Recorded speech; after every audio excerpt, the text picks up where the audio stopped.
I don't know if I am the only one, but every episode of Mushoku Tensei feels like 5 minutes. I shit you not. Every week, I wait for the next episode, and as soon as I feel like we are 6 or 7 minutes in, I see the outro playing. So, I just end up rewatching that episode once again. Mushoku Tensei is simply amazing. From story, to the animation, to the mind-blowing music, and so many other things I want to simp for. And I will get to it.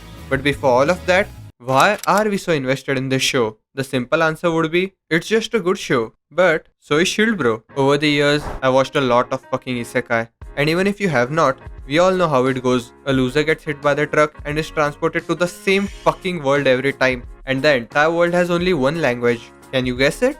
Yes, Turkish. Where every author pictures his end goal of the story something like this.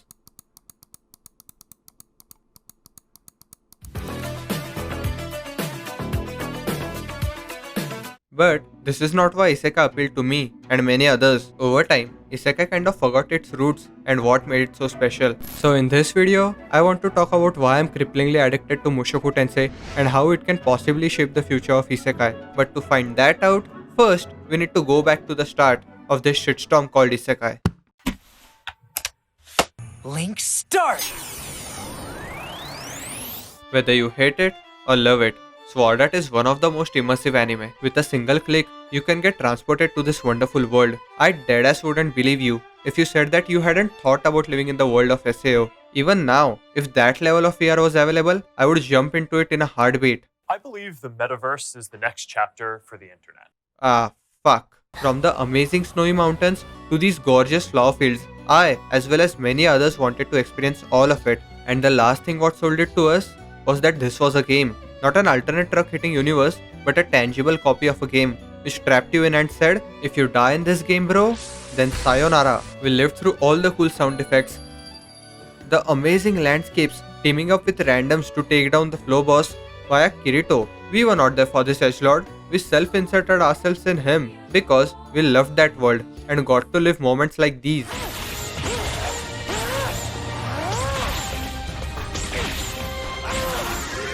Sword Art single-handedly kickstarted this isekai genre, and I'm not saying this is the first isekai, but this was the first one which pushed isekai into the spotlight, and you can see a visible bump in 2013 thanks to Sword Art.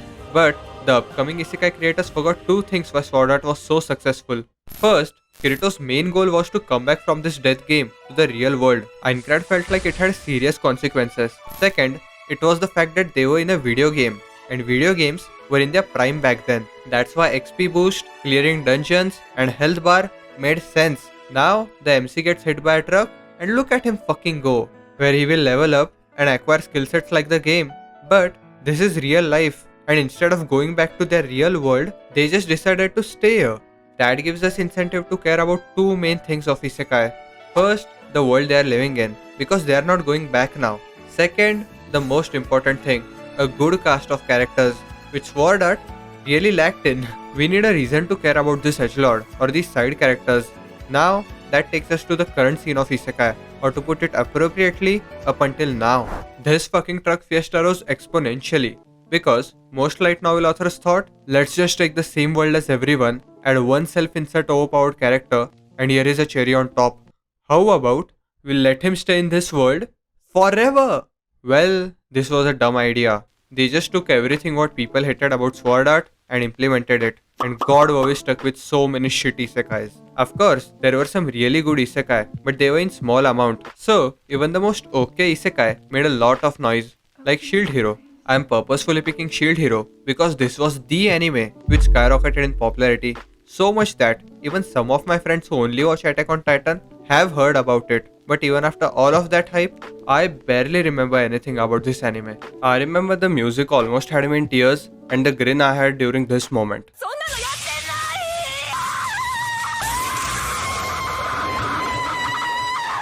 Shield Hero is the perfect example of okay to good isekai of that period.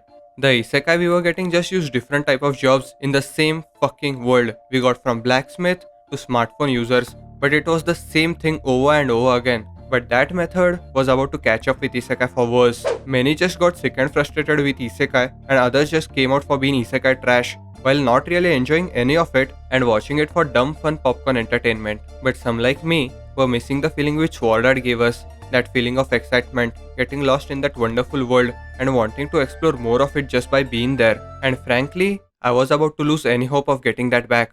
Until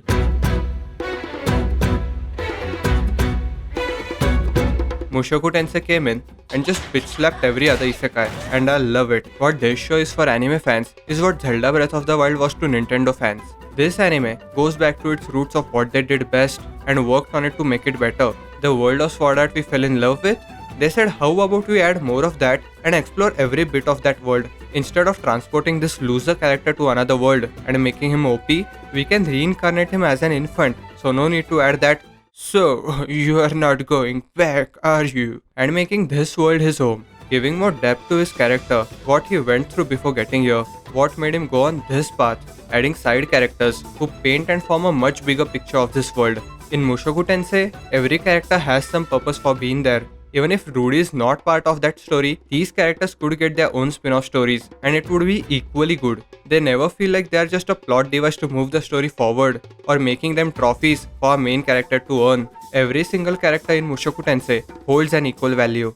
お前ロキシーの知り合いか Well, that's debatable. And here we come to the main character. Many people do not like Rudius, and honestly, you're not supposed to like him. Rudy is a flawed character, and if you think the author wants you to like a grown man who is in a body of a child who is attempting to do the word which rhymes with brooming to potentially marry them, that's some Sigma mindset, man. Mushoku Mushoku Tensei feels like it has actual stakes. This is Rudy's second chance, but it might as well be his last one, and the one scene which portrays it really well is this one.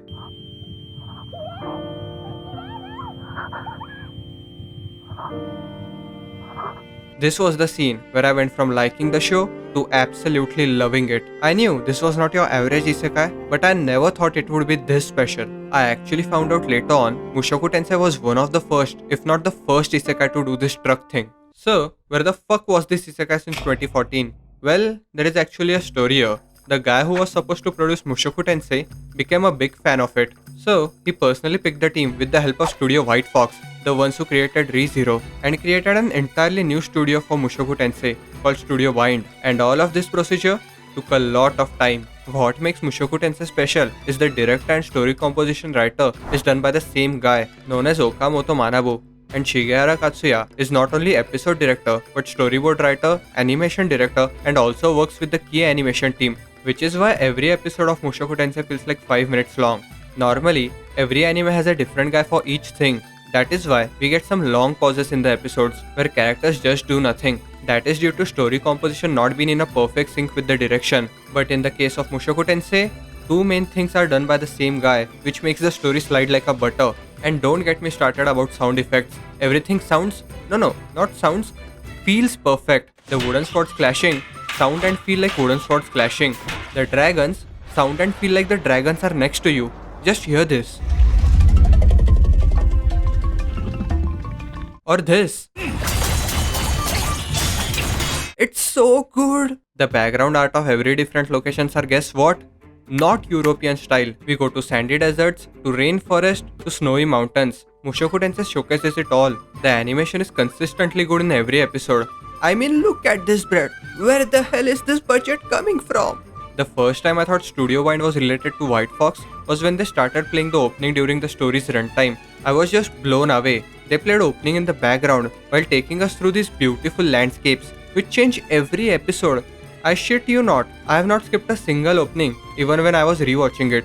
And if you tell me you skipped it, just let me tell you, you are committing crime against humanity, and I am severely disappointed in you. You can clearly see how much love and care they have put in Mushoku Tensei. They just keep you hooked to this mesmerizing anime. And normally when I get hooked to any story, I just go ahead and read the manga, but not with this one. I just cannot. And Mushoku Tensei's original source material, the web novel, is completed. That means we'll finally see an isekai fucking end, and hopefully in anime form too. The reason why I said Mushoku Tensei has created a path for new isekai, because the concept of reincarnation just makes so much sense, and there are others which are following the same path, and many more yet to come. The one recommendation I would strongly like to give is The Faraway Paladin. I just want to end this by saying, if you have not started watching Mushoku Tensei, please watch it. It really is grandfather of isekai. Okay, it's not like this bothers me at all. If you want to say it's cringe, say it. I don't care. It really doesn't bother me. I don't even give a shit. Hey bro, have you heard this? They are calling Mushoku Tensei grandfather of Isekai. Cringe. The fuck you say, you little bitch? Hey, hope you enjoyed this video. If you did, consider liking and subscribing because I upload every single week, sometimes twice a week. Also, do you think Mushoku Tensei will be an anime of the year? I hope it does. Let me know in the comments below. That's about it. See ya.